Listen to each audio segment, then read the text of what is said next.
আমি অটো থেকে নেমে গেছি, এখন হেঁটে হেঁটে, অন্ধকারে বোঝা যাচ্ছে না ঠিক করে।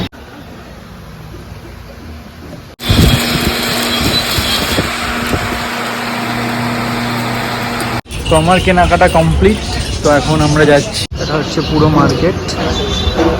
এই গাইস, তো আজকে যাচ্ছি গড়নহাটা মার্কেটে, যেখানে যেটা জুয়েলারি মার্কেট বলে সবাই জানে। তো ওখানে ঠাকুরের কিছু জুয়েলারি কিনতে যাচ্ছি। তো তোমরা সঙ্গে থাকো, দেখতে থাকো রাজা সাহা ব্লগ। আজকের ব্লগটা এখান থেকে স্টার্ট করছি, চলো শুরু করা যাক।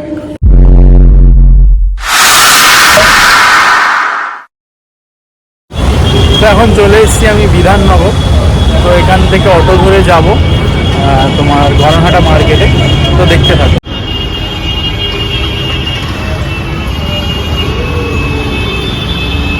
তো এটা ব্রিজে রয়েছে, বিধাননগরে পড়েছি আমি অটোতে, এখন অটো করে যাচ্ছি।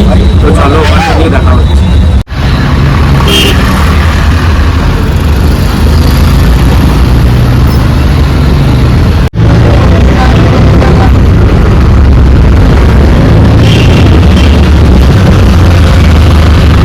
আমি অটো থেকে নেমে গেছি, এখন হেঁটে হেঁটে যাচ্ছি মার্কেটের ভেতরে। তো চলো গিয়ে দেখা হচ্ছে। তো চলে এসেছি মার্কেটের ভেতরে। তো চলো দেখা হচ্ছে কোন দোকান থেকে কি কিনি না কিনি। এখনো মার্কেট সেরকমভাবে খোলেনি।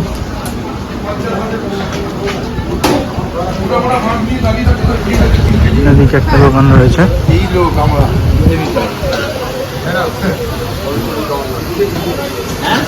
এদিকে রয়েছে, এখানে একটা পুজো হচ্ছে মায়ের।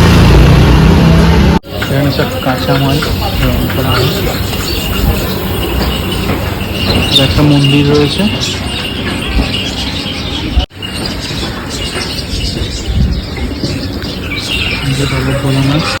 অন্ধকারে বোঝা যাচ্ছে না ঠিক করে। এই যে এখানে অনেক ধরনের জিনিসপত্র রয়েছে।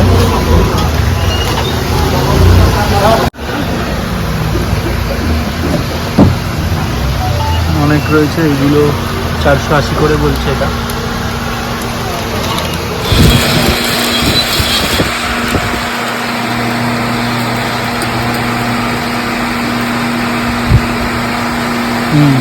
ওগুলো কি দাম আছে? 600।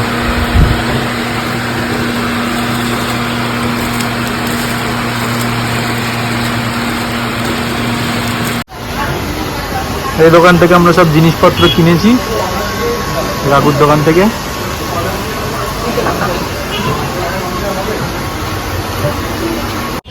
তো দাদার দোকানে এসেছি আমরা কিনতে।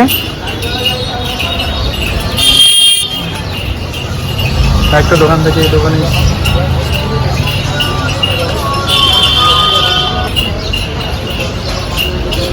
এটা হচ্ছে পুরো মার্কেট। তামার গয়নাও পাওয়া যায়, কিনে রং করতে হয়।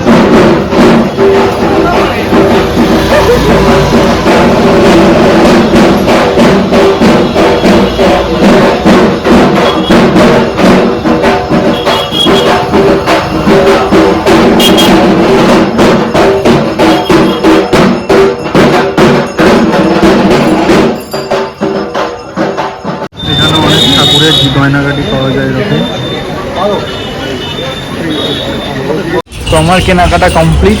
তো এখন আমরা যাচ্ছি, টোটো ধরবো, ধরে ট্রেন ধরে নৈহাটি যাব। তো নৈহাটি গিয়ে দেখা হচ্ছে। তো এখন বিধাননগর স্টেশনে দাঁড়িয়ে আছি ট্রেনের জন্যে। নৈহাটি স্টেশনে চলে এসেছি, এখন বাড়ি যাচ্ছি। আজকের ভিডিওটা এখানেই শেষ করছি, দেখা হবে পরের ভিডিওতে। সঙ্গে থাকো, দেখতে থাকো রাজা সাহা ব্লগ।